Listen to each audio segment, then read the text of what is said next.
Estamos con el senador Aníbal Fernández. Buenos días, senador, para hablar de algunos de los temas de la semana. En los últimos días, el candidato del Frente para la Victoria, Martín Insaurralde, hablaba de impulsar un régimen penal juvenil y antes había hablado de bajar la edad de imputabilidad de los menores, algo que en algunas oportunidades yo le había consultado aquí en Baires Directo. Sí, yo tengo una posición al respecto muy clara, no votaría una cosa de esas, de bajar la imputabilidad. Sigo creyendo que determinados casos excepcionales han provocado una exacerbación de la situación y muestran a un universo que es muy chiquitito como si fuese la generalidad de las cosas, y no es la verdad eso. Ahora, discutir un régimen penal juvenil, sí, claro, me parece que es estupendo que se tenga que discutir algo que regule o ponga en condiciones la ley para interpretar cuando son jóvenes los que participan de un hecho delictivo y que tenga que analizarse en esa situación. Me parece que eso es positivo, eso sí es positivo. Él hablaba de que el Estado tiene que hacerse cargo de los chicos de esa edad, entre 14 y 18, porque están en una situación de vulnerabilidad. Reconocía que también quienes son víctimas muchas veces de estos todos los casos de crímenes o de participación de hechos formales en delitos tienen que ser atendidos y mirados de la mejor manera. Va de suyo que si uno tuviera todo resuelto los temas sociales, esos casos la mayoría no existirían. No hay nadie que haya nacido para ser un delincuente. El hecho es que uno tiene que encontrarle muchas más salidas cuando trabaja en la inclusión de su familia, de sus padres, de trabajo seguro y de las posibilidades de una movilidad social ascendente en la propia persona del chico de 14, 16 años. Yo no hablo de 14, hablo de 16 años como dice la actual legislación, y esa legislación ya contempla la forma de tratarlos. No ha variado y en eso hay legislación más que importante e inclusive tratados internacionales que forman parte de nuestra legislación por el artículo 75, inciso 22 de la Constitución, que le da rango constitucional al Tratado por los Derechos del Niño y varias acciones de esta característica, que requiere analizarse un régimen penal juvenil para analizar con criterio, eso sí, desde los 14, no desde los 16, como está en la actualidad. Bueno, específicamente en terreno de campaña, no sé si ha visto los diarios los fines de semana, que se habla de algunas reuniones de masa con algunos jueces, con la intención de proyectar juntos algunas de las presentaciones que él haría ya como diputado. Algunos proyectos que tienden a que, por ejemplo, la justicia y sobre todo los jueces tengan un poco más de poder. Pero el juez tiene poder per se, porque el poder jurisdiccional en la Argentina lo tiene solamente la justicia. La justicia, por el artículo 108, la conduce la Corte Suprema de Justicia y los tribunales superiores, son los que se encargan de esta acción y no tienen límites, que el límite es la Constitución y la propia ley. No hay límites en esto. ¿Qué es lo que se quiere decir con esas cosas? Si tiene reunión con los jueces, eso es un problema de él. Y si habla de cosas de esta característica, sería saludable que a la hora de presentarlo se diga de qué se trata, porque en este caso decir que se le va a dar más poder a los jueces es una estupidez. El juez tiene todo el poder que necesita para actuar de la mejor manera. No hay nada que lo corte o que lo inhiba o que le impida llegar al punto que el juez entienda oportuno e inconveniente. Me parece una torpeza, me parece que es una descalificación para los jueces innecesaria. ¿Qué va a pasar con la economía después de las elecciones, senador? La economía de los argentinos tiene una característica muy particular. Forma parte de un conjunto de medidas que es este proyecto político en el que nosotros participamos. Por un lado, una parte económica, que es un lado muy importante, pero una parte social y una parte cultural.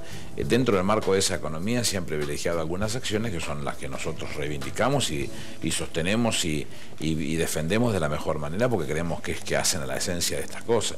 Hemos discutido situaciones como las AFJP y el dinero de los trabajadores para las posibilidades del desarrollo de su vida futuro y las jubilaciones a su futuro estaban en manos de privados, hoy están en manos del Estado. Massa dice que él quiere que sean mitad y mitad, o por lo menos en parte volver a la situación privada. ¿Cómo se vuelve mitad a la situación privada? Y si se está financiando con eso la asignación universal por hijo, que entonces hay que quitarle la asignación universal por hijo a la gente, según este candidato. La realidad es que nosotros creemos que no, creo que es un sistema muy saludable de inclusión de aquellos que no han podido todavía conseguir un trabajo o trabajar en forma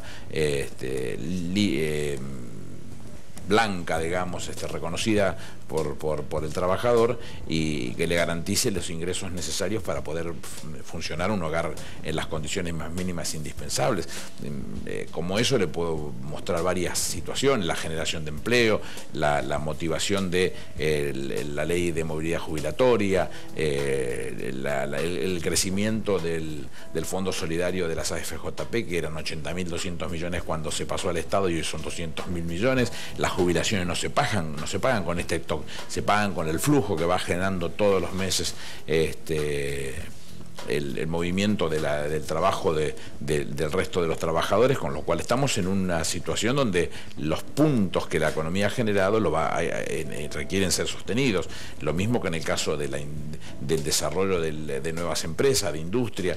He visto algunas declaraciones de Méndez, inclusive titular de la UIA, poco felices, me parece, en cuanto a menoscabar lo que significa la política, la fuerte política de generación de riqueza a través de la producción y el trabajo.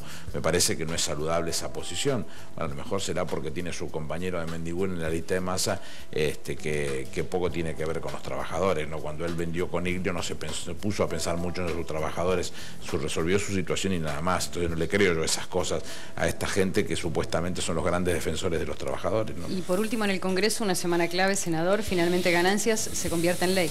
Sí, tuvimos el día jueves una reunión plenaria con la Comisión de Coparticipación y la Comisión de Presupuestos que yo presido, y estuvo presente el titular de la FIP, el doctor Ricardo Echegaray. Hizo una exposición respecto de todo lo sucedido y qué es lo que se está planteando con las modificaciones a la ley de impuesto a las ganancias, y qué es lo que se pretende específicamente cuando hablamos de sociedades que no cotizan en bolsa, cuando hablamos de dividendos de sociedades que no cotizan en bolsa, la transferencia de sociedades que no estaban grabadas, situaciones muy claras.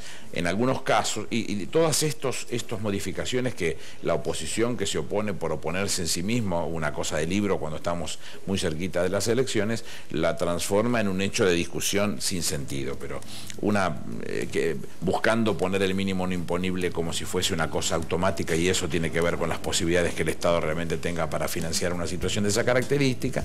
Y en el caso puntual de la renta,